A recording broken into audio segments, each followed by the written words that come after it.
প্রশাসনের লোক, আপনাদেরকে জবাব দিতে হবে তো। এটি প্রায় মাসখানেক আগে ধারণ করা একটি ভিডিও চিত্র। ঢাকা সেনানিবাসে নিজের গানম্যান নিয়ে প্রবেশ করতে গেলে বিধি মোতাবেক ঢাকা ১৭ আসনের জামাতের এমপি প্রার্থী খালিদুজ্জামানকে আটকে দেয় চেকপোস্টে দায়িত্ব পালনকারী সেনা সদস্যরা।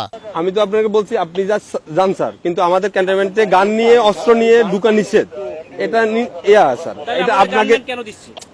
ক্যান্টনমেন্টের জন্য না স্যার, ক্যান্টনমেন্টের জন্য আমরাই নিরাপত্তা দিচ্ছি আপনাকে। ভিডিও ফুটেজে দেখা যায় সেনা সদস্যরা জামাতের এই প্রার্থীকে বোঝানোর চেষ্টা করলেও সেনাবাহিনীকে নিয়ে নেতিবাচক নানা মন্তব্য করেন তিনি।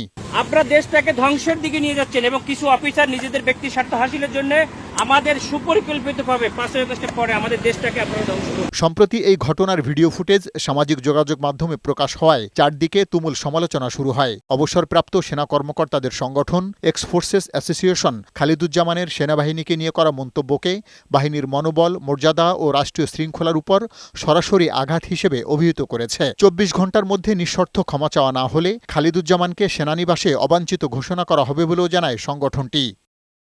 ১ মাস আগে সমাধান হওয়া বিষয়টিকে সামনে এনে একটি মহল ঘোলাপানিতে মাছ শিকারের চেষ্টা করছে বলেও নিজের ফেসবুক পেজে মন্তব্য করেন খালিদুজ্জামান। ঘটনার জন্য দুঃখ প্রকাশ করে আগামীতে আরও সতর্ক হবেন বলেও জানান তিনি। এদিকে আইএসপিআর এক প্রেস বিজ্ঞপ্তিতে ঘটনাকে পুরনো ও মীমাংসিত বলে উল্লেখ করেছে।